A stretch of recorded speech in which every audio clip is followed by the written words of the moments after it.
Buenos días, hermanos, bienvenidos en esta mañana. Damos la gloria al Padre, al Hijo y al Espíritu Santo porque nos permite reunirnos una vez más.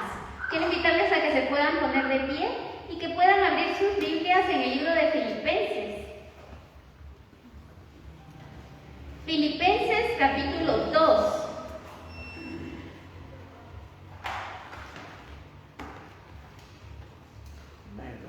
Vamos a leer desde el versículo 4 hasta el versículo 11. Filipenses capítulo 2, del 4 al 11.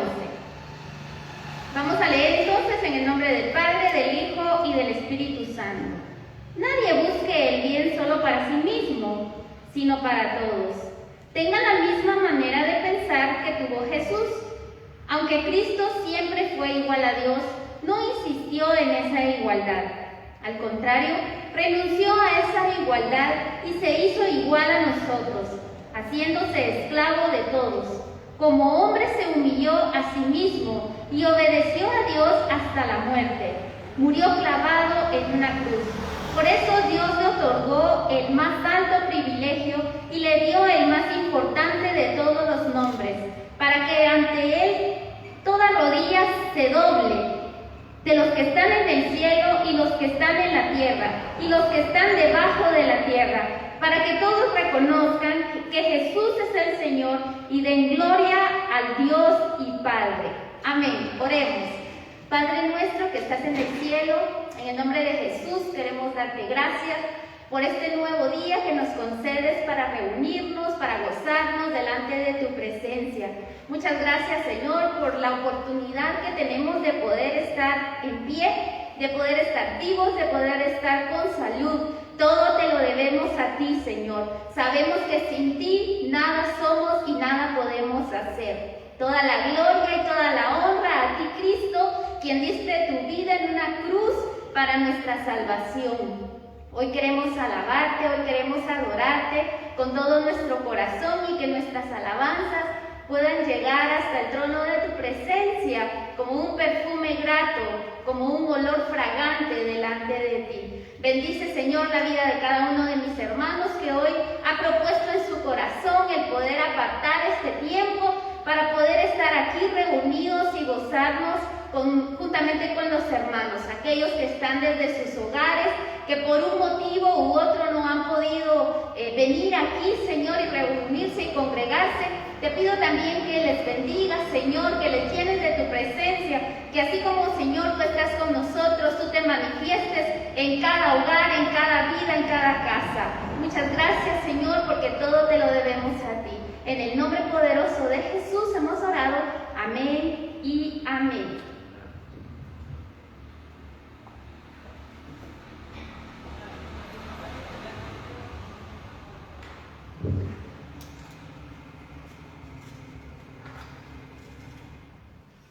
Bienvenidas, hermanas, que se siguen agregando al grupo. Damos la gloria al Señor y sabemos, mis hermanos, que no debemos desanimarnos por la cantidad. Traigamos una adoración genuina delante del Señor y Él la va a recibir con una sonrisa. Démosle gracias al Señor porque nosotros podemos estar aquí, porque nuestro corazón arde por la necesidad de la presencia del Señor. Y es la mano del Señor la que nos sostiene y yo quiero invitarles a que podamos cantar y que nos gocemos en esta mañana.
atrás y que pueda darle la bienvenida con un puñito o con un saludo en la distancia. Y también a los que se congregan en línea les damos la bienvenida. Sean bienvenidos a esta reunión que hoy hacemos para la gloria del Señor. Hoy vamos a entonar este canto con la fe de que el Señor está haciendo algo poderoso en nuestras vidas. Y aunque nosotros no podamos ver, y aunque estemos pasando algún proceso, Él está haciendo algo, Él está obrando, Él está trabajando. Somos vasijas en sus manos, somos barro en manos del alfarero.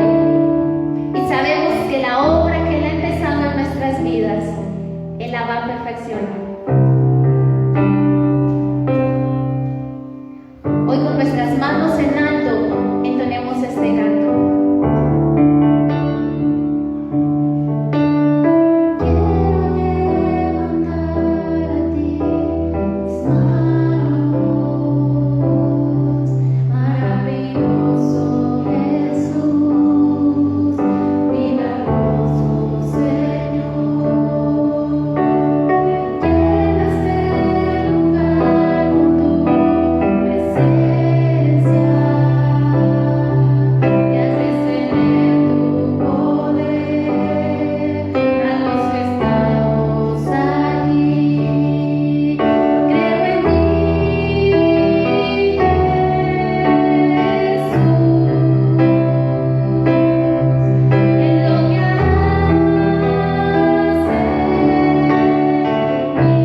bendecidos, que seamos dichosos de poder disfrutar de la misma presencia del Señor. En ese mismo espíritu de adoración, quiero invitarles a que podamos recibir a nuestro pastor y que usted pueda seguir poniendo atención, que pueda anhelar su corazón el poner en práctica lo que aquí aprendemos y lo que el Señor tiene preparado para nosotros. Amén.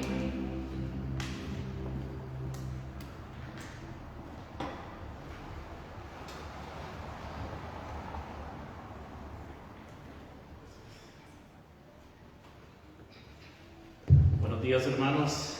Es un gusto saludarles a cada uno de ustedes. Espero que se encuentren bien, con paz y con bendición. Amén. ¿Cuántos pueden dar un gloria a Dios en esta mañana? Amén. ¿Cuántos pueden dar un gloria a Dios? Gloria a Dios. Aleluya. Dios es bueno, mis queridos hermanos. Dios es muy bueno con nosotros. Estamos por concluir un año 2019, hermanos, fue un año, 2020, perdón, fue un año difícil. Creo que este año también ha sido un año difícil y por la misericordia y la bondad de Dios es que estamos hoy aquí, hermanos. Y Dios es bueno, Dios es maravilloso, Dios nos ha dado vida, nos ha dado salud, a pesar, hermanos, de las circunstancias difíciles que tenemos que enfrentar y que estoy seguro que usted ha tenido que enfrentar en este año. Yo sé que también usted ha visto la mano y la bondad de Dios y cómo Dios ha actuado en nuestras vidas. Hermanos, si el Señor no nos ha dejado hasta el día de hoy, no nos va a dejar tampoco el día de mañana. Lo que esperamos y yo espero es de que nosotros seamos obedientes a su voz, que podamos confiar en el Señor y poder ser obedientes, mis queridos hermanos. Creo que esa es una de las grandes lecciones que nos ha dejado el libro de Éxodo, ¿no? Dios nos pone a prueba y constantemente el pueblo de Dios está a prueba. Ellos, ¿qué hacían? Murmuraban y se quejaban, a pesar de que ya anteriormente habían visto la mano de Dios. Ahora, muchos de nosotros, hermanos, somos así, ¿no? ¿Cuántos de nosotros no hemos visto la mano de Dios? Pero cuando vienen circunstancias difíciles, muchas veces también tenemos esa tentación de murmurar, de decir al Señor: Señor, ¿por qué me está sucediendo esto? ¿Por qué me está pasando esto? Pero creo yo, mis queridos hermanos, que tenemos que ser obedientes. Y lo que Dios quería de su pueblo es de que ellos pudieran confiar en el Señor. Así que Dios, hermanos, es bueno. Pongámonos de pie, mis queridos hermanos. Vamos a Mateo, al Evangelio de Mateo capítulo 7 y vamos al versículo 21. Amén. Cuando lo tenga me da un fuerte amén. Así como que haya desayunado esta mañana. Bueno, yo no sé si desayunó o no, o le agarró en la tarde y entonces yo no soy así, pero saqué fuerzas ahí entonces de debilidad.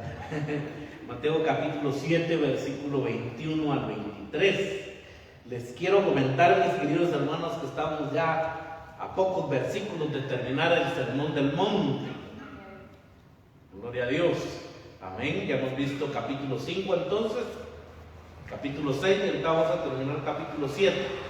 Entonces, por lo menos, hermanos, cuando le pregunten cuál es el Sermón del Monte, usted ya puede responder: bueno, se encuentra en el Evangelio de Mateo, es capítulo 5, capítulo 6 y finaliza en el capítulo 7. Ese es conocido como el Sermón del Monte. Mateo capítulo 7, versículo 21 al 23. No todo el que me dice: Señor, Señor, entrará en el reino de los cielos, sino el que hace la voluntad de mi Padre que está en los cielos. Muchos me dirán en aquel día: Señor, Señor, ¿no profetizamos en tu nombre y en tu nombre echamos fuera demonios y en tu nombre hicimos muchos milagros? Y entonces les declararé: nunca os conocí, apartados de mí, hacedores de maldad. Miremos nuestro rostro, hermanos, oremos. Padre eterno, gracias por tu presencia, Señor, porque mientras transcurren los días vemos tu fidelidad, vemos tu bondad, tus cuidados. Señor, gracias, porque tú eres bueno, y tú eres bueno, Señor, en gran manera, porque tu fidelidad, Señor, es para siempre, porque aunque muchas veces, Señor, nosotros tengamos la actitud del pueblo de Israel en caer en murmuraciones, muchas veces desconfiamos de ti, Señor, tú permaneces fiel, Señor, y tú siempre seguirás siendo fiel, bueno y maravilloso. Reconocemos en esta mañana que sin ti no podemos hacer absolutamente nada, Señor. Si tú no estás con nosotros, Señor, esta reunión es en vano, Padre, pero tú estás aquí. Y te pedimos y te rogamos que nos dirijas, Espíritu Santo de Dios, en esta hermosa mañana, que prepares nuestros corazones para recibir tu palabra, Señor, con alegría y con gozo, en el nombre tuyo, Jesús. Amén y amén. Pueden tomar sus lugares, mis queridos hermanos. Hace 8 días vimos y tocamos el tema sobre los falsos profetas. Hay, hermanos, dentro de la iglesia hay falsos profetas. Yo no sé si usted se acuerda del texto del libro de Hechos, y se dice que el apóstol Pablo, despidiéndose de la comunidad de Éfeso, les dijo que tuvieran cuidado, que estuvieran atentos, porque dentro de ellos se iban a levantar también falsos profetas. Los falsos profetas, entonces, hermanos, no solo vendrán desde afuera, sino que también desde dentro de ellas se suscitarán falsos discípulos. Y así le he titulado, hermanos, en esta mañana a este mensaje: verdaderos y falsos discípulos.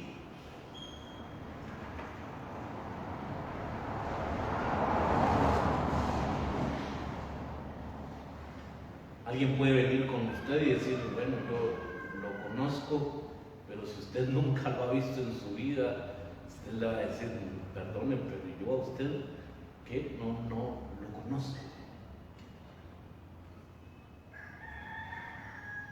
Ojalá que nosotros, hermanos, seamos conocidos entonces por Dios.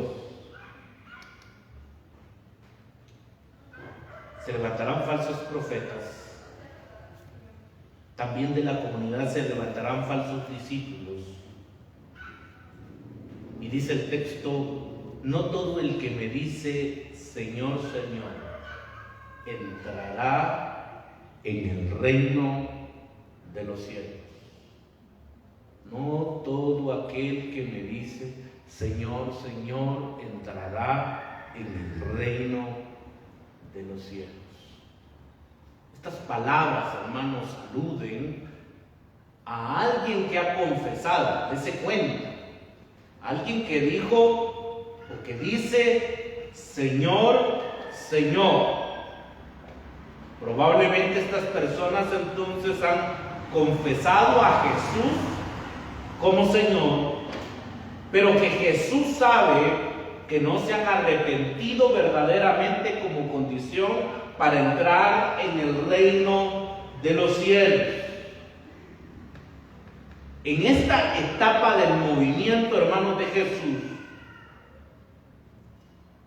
es dudoso llamarle a Jesús Señor, y quiero que me preste atención y espero poderme dar a entender. Señor, hermanos, ya lo he explicado más de alguna vez, la palabra griega Kyrios. En el tiempo de Jesús, hermanos, el emperador romano era el Señor. Y recuerden que en aquel tiempo, literalmente el emperador romano era visto como un dios. Por eso es de que el emperador era el Señor. Los cristianos vienen, hermanos, y pasa algo interesante porque toman este término y ahora dicen, no, el César no es el Señor, Jesús es el Señor. Pero hasta este momento, recordemos por dónde vamos, hermanos, estamos en el Sermón del Monte. Debemos de ponernos a pensar si realmente los discípulos habían entendido, y aquella gente que estaba siguiendo a Jesús, si habían entendido el concepto de Señor. Jesús le pregunta a sus discípulos, ¿quién dice la gente que soy yo? Bueno, algunos dicen que tú eres Elías, ¿no? Algunos dicen que eres Juan el Bautista. Eso es lo que dice la gente. Y después les dice, ustedes, ¿quiénes dicen que soy yo? Porque en la mentalidad, hermanos, de los discípulos, Jesús venía a establecer un reino terrenal. Por eso es, Señor, cuando estés en tu reino, cuando ya estés en el poder, por favor pon a un hijo a tu derecha y el otro a tu izquierda. Pero lógicamente se estaba pensando en un reino terrenal. Recordemos, hermanos, que hasta aquí Jesús no había muerto y no había resucitado. Entonces, ¿cuál era el concepto que los discípulos, hermanos, tenían de Señor? Algo muy importante. Kyrios, Señor.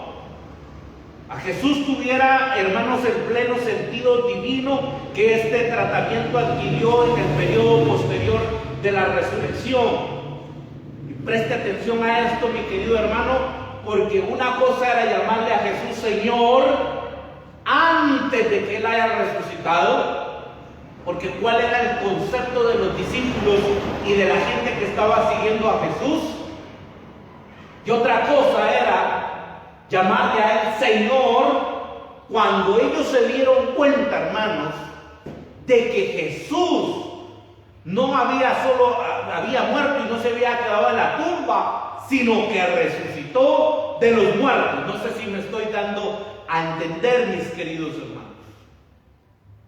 Y cuando Jesús resucitó y cuando ellos se dieron cuenta de que Jesús había resucitado, entonces sí dicen Señor, pero es con otra actitud, reconociendo la divinidad de Jesús. Vamos al Evangelio de Juan para tener un poquito más de claridad en esto. Evangelio de Juan, hermanos, capítulo 20. Juan capítulo 20 y versículo 28. Cuando lo tenga me puede dar un fuerte amén.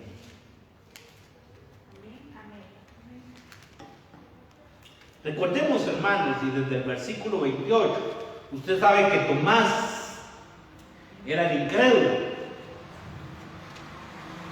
Estaba ahí, hermanos, la información, diríamos, de que Jesús había resucitado. Ahora, hermanos, pongámonos en un momento, por eso vuelvo a repetir, una cosa es llamarle Señor antes de la resurrección, porque probablemente lo veían como un gran profeta que había de venir, pero otra cosa, hermanos, es de que realmente Jesús hubiese resucitado y de decir, realmente este sí era el Hijo de Dios. Ahora, hermano, resulta y dicen que entonces que Jesús había resucitado. Y Tomás, con su mente racional, hermanos, como la de usted y como la mía, ¿no? Eso es imposible. Que a usted le dicen que a tal señor que se murió y que resucitó, ¿usted qué diría? Pues usted le daría risa, ¿no? Y diría, no venga con ese cuento. La mente, hermano, racional. Pero es interesante porque vemos entonces que Tomás dice en el versículo 28, entonces Tomás respondió y le dijo, Señor mío. Pero escuche esto, hermano, porque ya no es solo el Señor mío, sino dice que ¿qué? Y Dios mío. En ese momento, hermanos, Tomás reconoce la divinidad de Jesús. Y se da cuenta que Jesús realmente era ¿qué? El Hijo de Dios, que era Dios mismo. Y le dice, Señor mío, pero no se queda solo en Señor mío, sino dice el texto, y Dios mío. Aleluya. Se da cuenta, hermanos, de la divinidad. Yo creo entonces que hasta este momento Tomás entiende, hermanos, y comprende entonces de que Jesús era el Hijo de Dios. Estamos aquí, hermanos. Bienvenidos, mis queridos hermanos. Qué bueno verles. Entienden entonces de que aquí Tomás entiende de que es verdaderamente el Hijo de Dios.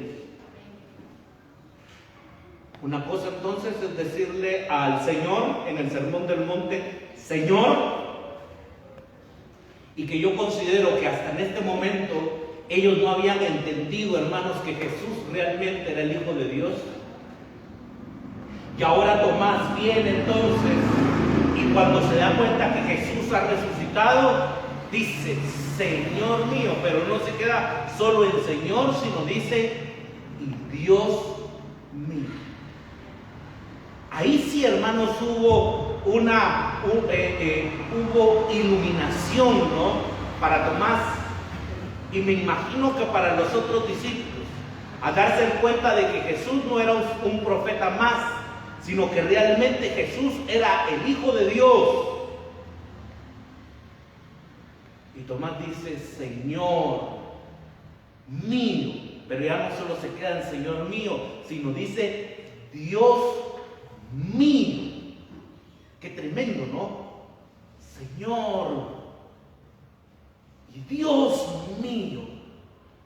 Ahí tuvo una revelación, hermanos, Tomás, al darse cuenta nuevamente que Jesús realmente era el Hijo de Dios. Durante el ministerio entonces de Jesús, esta palabra se utilizaba principalmente como un tratamiento de respeto. Ya expliqué un poco que en ese tiempo el César era ¿quién? El César era el Señor. Y hasta con el César, hermanos, tenía una connotación divina. Él era el Señor. Los cristianos no. Dicen, no, el César no es el Señor. Jesús es el Señor. Pero claro, ya los cristianos lo habían entendido posteriormente porque Jesús había resucitado. Y por eso ellos entendían que Jesús era el Señor. Ya entendiendo a Jesús, hermanos, de que era el Hijo de Dios. Pero también en aquel tiempo, hermanos, regresemos al Evangelio de Mateo. En aquel tiempo también vemos de que se utilizaba como una palabra, hermanos, de respeto.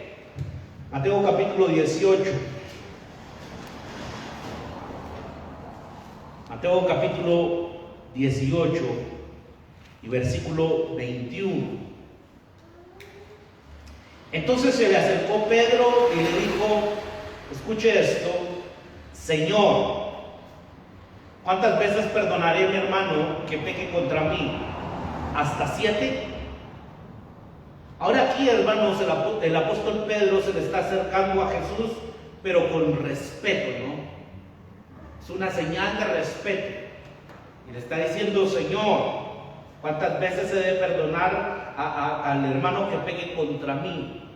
Es una expresión, hermanos, entonces que se utilizaba como respeto. Vamos al capítulo 26. Capítulo 26 y versículo 22. Y entristecidos en gran manera, comenzó cada uno de ellos a decirle, soy yo, Señor. Aquí se está celebrando, hermanos, la Pascua. Y hermanos, iba a haber un traidor. Y entonces estaban entristecidos. Soy yo, Señor. Pero es una palabra de respeto. Pero hemos de notar entonces, hermanos, que el Evangelio de Mateo, que usa la palabra Kyrios, que usa la palabra Señor, tiene también mucho más trascendencia. Una cosa, vuelvo a repetirlo, es entender al Señor antes de su resurrección, y otra cosa es entender Señor después de su resurrección. La perspectiva de Tomás, hermanos, indiscutiblemente cambió. Ya no era el Señor con el que anduvo. Ahora cuando resucitó dice, wow, sí, Señor mío, pero también Dios mío, porque sus ojos fueron abiertos. Señor, hermanos, es el título entonces que utilizaban habitualmente quienes se acercaban a Jesús buscando la ayuda divina. Y solo quiero dar algunos ejemplos. Estamos en el Evangelio de Mateo y vamos al capítulo 8, versículo 2. Y aquí vino un leproso y se postró ante él diciendo, Señor, si quieres puedes limpiar. Ahora este leproso, hermanos, sabía de que este hombre llamado Jesús, pues no era un hombre común y corriente, porque era un hombre que hacía milagros. Y viene con una actitud de respeto y le dice, Señor, si quieres, puedes limpiar. Versículo 5. Entrando Jesús en Capernaum, vino a él un centurión rogándole y diciéndole, Señor, mi criado está postrado en casa, paralítico, gravemente atormentado. Ahora, ¿qué le quiero dar? ¿Qué le quiero explicar con esto? No necesariamente, hermanos, porque el leproso o porque el centurión le hayan llamado Señor a Jesús, es que ellos habían entendido la divinidad de Jesús. Estamos aquí, hermanos. Por eso el texto, hermanos, es interesante que estamos viendo de Mateo capítulo 7, versículo 21, cuando dice, no todo aquel que me dice Señor, Señor, entrará en el reino de los cielos. Porque ellos pudieron venir con una actitud de respeto, decirle Señor, reconocer de que era un profeta también a Jesús, reconocerlo como un profeta y por eso decirle también Señor. Pero realmente quienes creyeron que Jesús era el Hijo de Dios. Hasta ese momento, por eso esta palabra Señor, hermanos, tiene mucha importancia. Hemos de notar, hermanos, que el Evangelio de Mateo entonces lo utiliza, hermanos, con mucha trascendencia. Ya vimos algunos ejemplos, entre ellos sus propios discípulos cuando se encontraban en dicha actitud. 8:25, estamos en el Evangelio de Mateo, capítulo 8, versículo 25. Y vinieron sus discípulos y le despertaron diciendo, Señor, sálvanos porque perecemos. Ahora, ¿cómo fue este acercamiento de los discípulos al decir, Señor? Vamos al capítulo 14. 14:30. Pero al ver el fuerte viento, tuvo miedo y comenzando a hundirse, ¿de quién se está hablando aquí, hermanos? El apóstol Pedro, dio voces diciendo, Señor, sálvame. Señor, sálvame. Esta actitud, mis queridos hermanos, también se da entre los discípulos. Ellos no habían llegado a entender entonces la divinidad de Jesús. Se pueden acercar con respeto a Él, se pueden acercar también, hermanos, como lo he dicho, como un profeta que viene de Dios. Pero a medida que el ministerio de Jesús se va desarrollando, sus discípulos, hermanos, utilizan este tratamiento con creciente deferencia, ya que están descubriendo que es mucho más grande de lo que inicialmente habían entendido.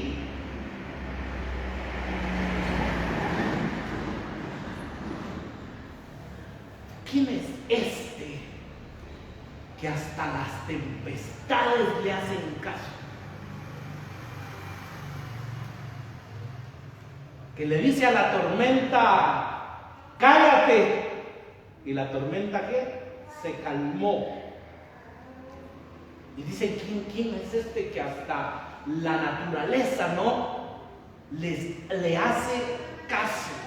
O sea, algo bien tremendo, porque en el transcurso, hermanos, del desarrollo del ministerio de Jesús, los ojos de los discípulos cada vez se van abriendo más y se dan cuenta entonces de que Jesús, hermanos, no era un hombre más o no era un profeta más, sino que verdaderamente Jesús, hermanos, era el Hijo de Dios.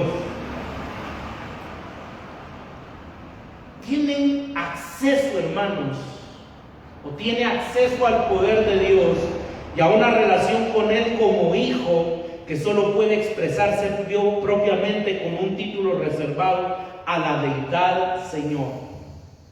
Capítulo 14 del Evangelio de Mateo y el versículo 28, hermanos, que fue el que leímos, pero me gustaría tal vez ir al 30.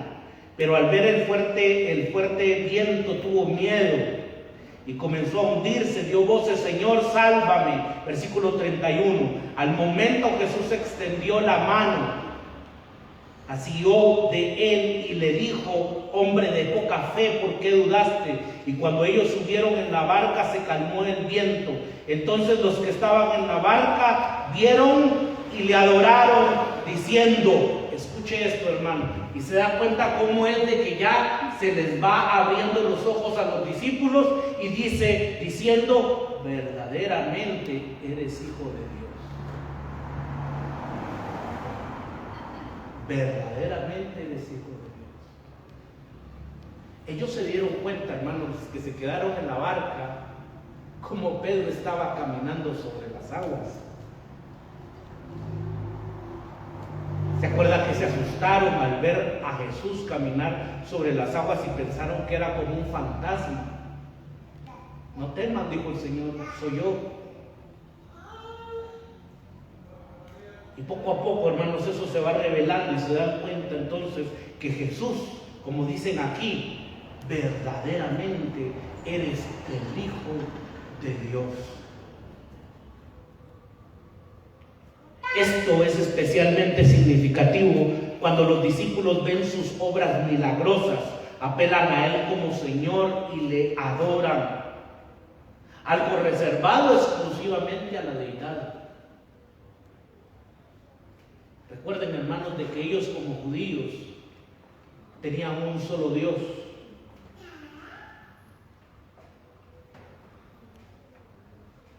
Por lo tanto, entonces ellos no podían adorar, diríamos, a un hombre común y corriente. Pero al ver la grandeza de Jesús, ellos, dice el texto, que vinieron y le adoraron diciendo, verdaderamente eres el Hijo de Dios. La palabra Señor, hermanos, también es uno de los títulos como Hijo de Hombre. Vamos al capítulo 8, siempre ahí en el Evangelio de Mateo, capítulo 8 y versículo 20. Jesús les dijo, las zorras tienen guaridas y las aves del cielo nidos, mas el Hijo del Hombre no tiene donde recostar su cabeza. ¿Se da cuenta esa expresión también? El Hijo del Hombre. Jesús, hermanos, utiliza entonces esta palabra para aludir a sí mismo de un modo que pone cada vez más de relieve su identidad divina, porque ese Hijo de Hombre, hermanos, lo vincula entonces con la descendencia de David, y esa descendencia de David, hermanos, es que iba entonces a nacer el Hijo de Dios, el esperado. Por eso ese hijo de hombre lo vincula, hermanos, con David. A veces se le llama el hijo de David, ¿se acuerdan? ¿Sí? Esa expresión también, el hijo de David. Siendo, hermanos, entonces esta palabra el único que alude al Dios del cielo, mi Padre, utilizado aquí por primera vez en el Evangelio de Mateo, cuando dice Padre nuestro que estás en los cielos, ¿se acuerda? Y tiene autoridad para confinar a los falsos profetas al juicio eterno, porque Jesús, hermanos, aquí está diciendo, no todo el que me diga Señor, Señor entrará en el reino de los cielos, sino el que hace la voluntad de mi Padre que está en los cielos. Versículo 23 dice, y entonces les declararé, nunca os conocí, apartados de mí, hacedores de maldad. Hermanos, Jesús ya está pronunciando un juicio, y el juicio solo lo puede dar ¿quién? Dios. Entonces la revelación, hermanos, para los discípulos cada vez está abriendo más. Jesús es ciertamente, hermanos, más que un maestro, por respetado que sea. Jesús, se lo vuelvo a repetir, es más que un maestro. Por lo tanto, este falso discípulo que invoca a Jesús como Señor, Señor, ha dicho más de lo que sabe, pero quienes leen el relato en la comunidad de Mateo captarán, hermanos, el pleno significado de estas palabras.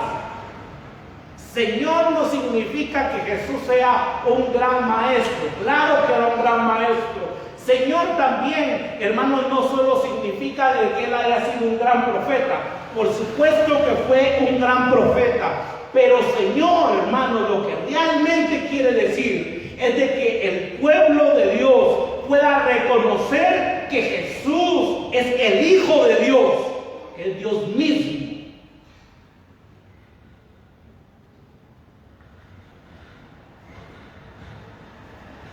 Por eso Juan, hermanos, dice que el verbo de Dios se hizo ¿qué?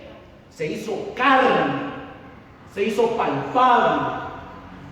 En su carta, hermanos, dice, nosotros le vimos y nosotros le tocamos. Porque Jesús, hermanos, es el Señor. Pero en este sentido, cuando me refiero a que Jesús es el Señor, y eso ya lo dice el apóstol Pablo, está diciendo, Jesús es el Hijo de Dios. Jesús es Dios.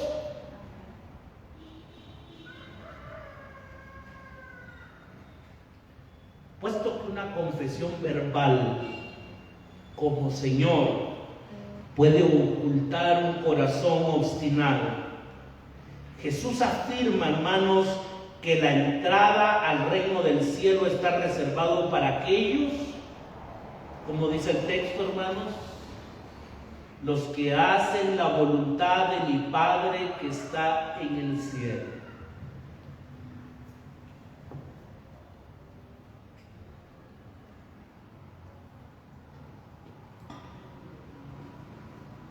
No todo el que me dice Señor, Señor, entrará en el reino de los cielos, sino el que hace la voluntad de mi Padre que está en los cielos. Porque muchos en aquel día dirán Señor, Señor. Por eso esa palabra Señor es bien importante. Pero no profetizamos en tu nombre, y en tu nombre echamos fuera demonios, y en tu nombre hicimos muchos milagros.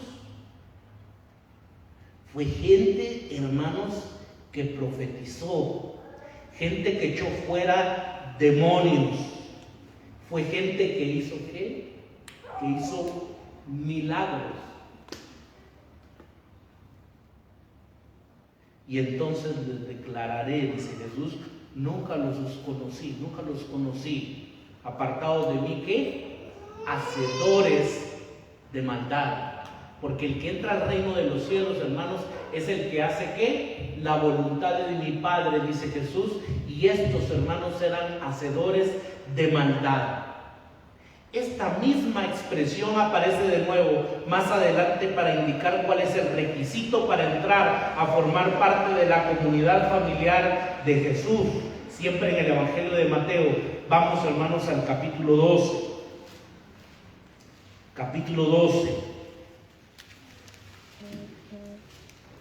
Y versículo 50. Porque todo aquel que hace la voluntad de mi Padre que está en los cielos, ese, dice Jesús, es mi hermano y mi hermana y mi madre. ¿El que hace qué? El que hace la voluntad de mi Padre, dice Jesús. Vamos al capítulo 6. 6:10, siempre del Evangelio de Mateo. Venga tu reino, dice el Padre nuestro, y que hágase tu voluntad.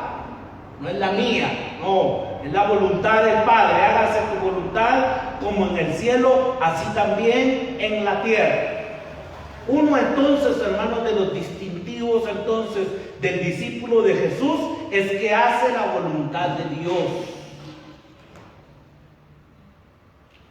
Que no es un hacedor de maldad.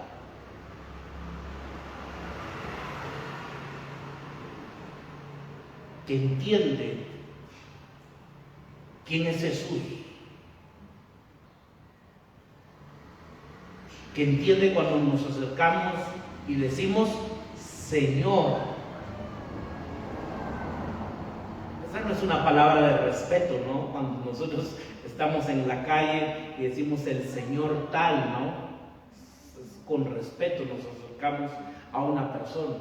Pero nosotros como cristianos, hermanos, cuando le decimos Señor a Jesús, estamos reconociendo su divinidad. Señor. Esto no significa meramente, hermanos, obedecer las leyes del Antiguo Testamento como la voluntad de Dios. La voluntad, hermanos, del Padre significa obedecer a la llamada del reino del cielo que lleva a una verdadera justicia. Puesto que Jesús, escuche esto porque esto es importante, Jesús, hermanos, es el cumplimiento del Antiguo Testamento. El 5:17, por si ya se le olvidó, dice lo siguiente. El 5:17: no penséis que he venido para abrogar la ley o los profetas. No he venido para abrogarla, sino para, ¿qué dijo Jesús? Sino para cumplirla. Yo he venido para eso, para cumplirla.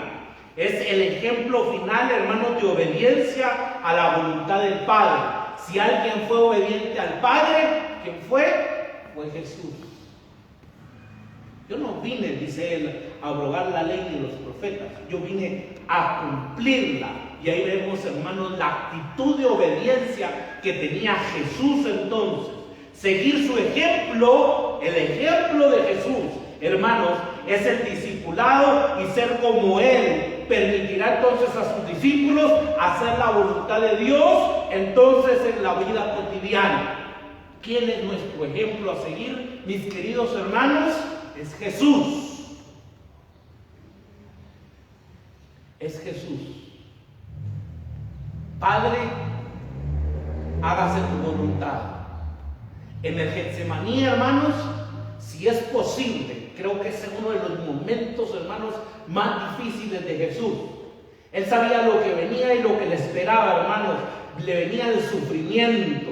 Y él tenía que enfrentar la muerte y él dijo: Padre, si es posible, pasa de mí esta copa, pero que no se haga ¿qué?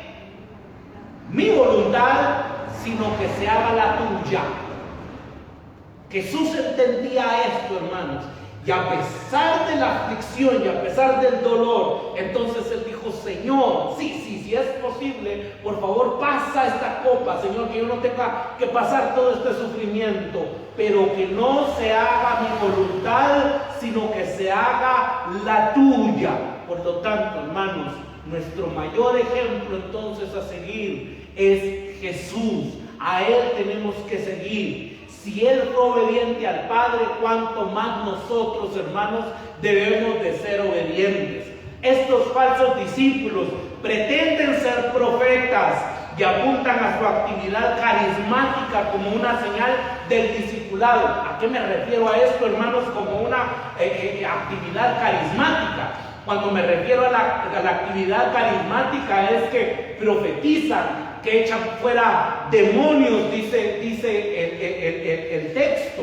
Es interesante, hermanos, porque dicen, pero no en aquel día nosotros profetizamos, nosotros echamos fuera demonios, hicimos milagros.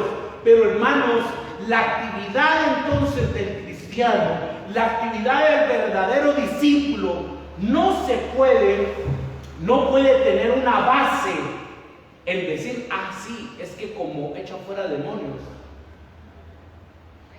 es que como profetiza, es que hace milagros. ¿Cuál es la base aquí, hermanos? El que hace la voluntad de Dios. Me voy a entender, hermanos. Muchos de nosotros, lógicamente, nos admiramos cuando hay milagros, cuando hay profecía, cuando alguien echa fuera demonios. Pero la base que está mostrando Jesús, y por supuesto que Jesús no está anulando esto de ninguna manera, pero lo que está diciendo aquí, la base es entonces hacer la voluntad de Dios. Muy bonito puede profetizar, puede echar fuera demonios, puede hacer milagros, y Jesús va a decir en aquel día, no os conozco, hacedores de maldad. Por eso es que la base, hermanos, es que aquel que hace la voluntad de Dios.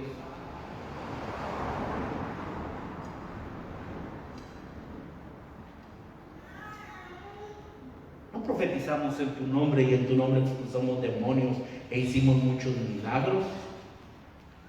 Los exorcismos, hermanos, y los milagros acompañaban habitualmente a la proclamación del Evangelio por parte de Jesús, y eso lo vemos. Él echa fuera los demonios, Él hace exorcismos, Él trae sanidad, Él hace milagros, es parte del movimiento y de la proclamación del Evangelio de Jesús. Y también de los 12, Dios les dio autoridad, hermanos, y los 12 también vemos de que hacen milagros, que hacen exorcismos, echan fuera a los demonios, y confirmaban, hermanos, también la autenticidad del mensaje.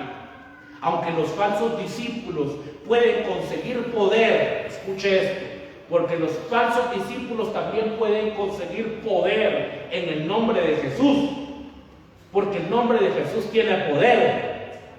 Estamos aquí, hermanos.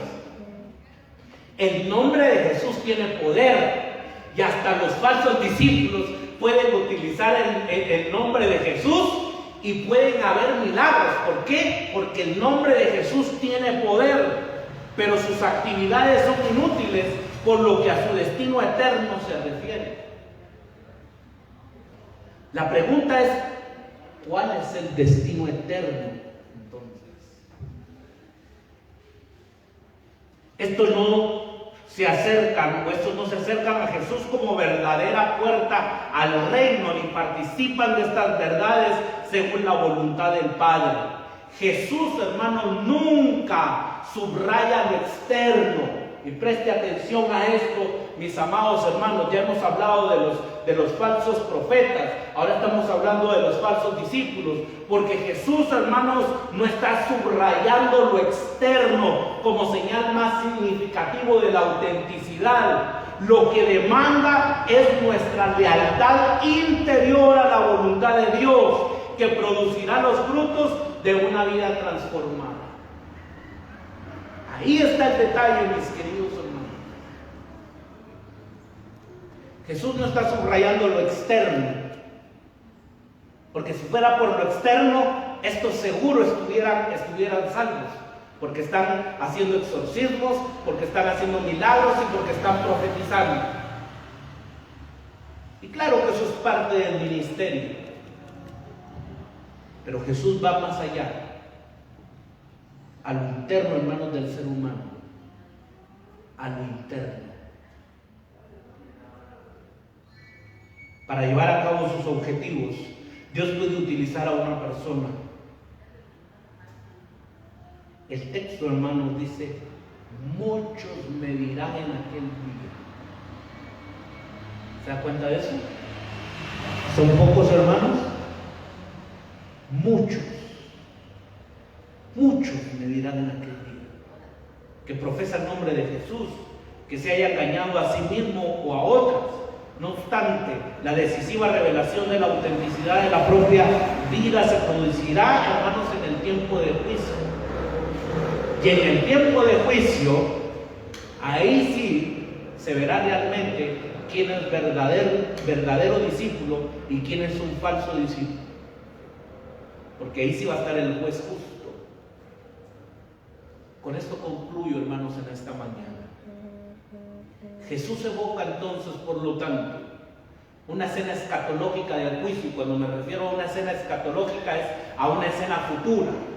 En un futuro, hermanos, nosotros también nos vamos a encontrar delante de Dios en un juicio.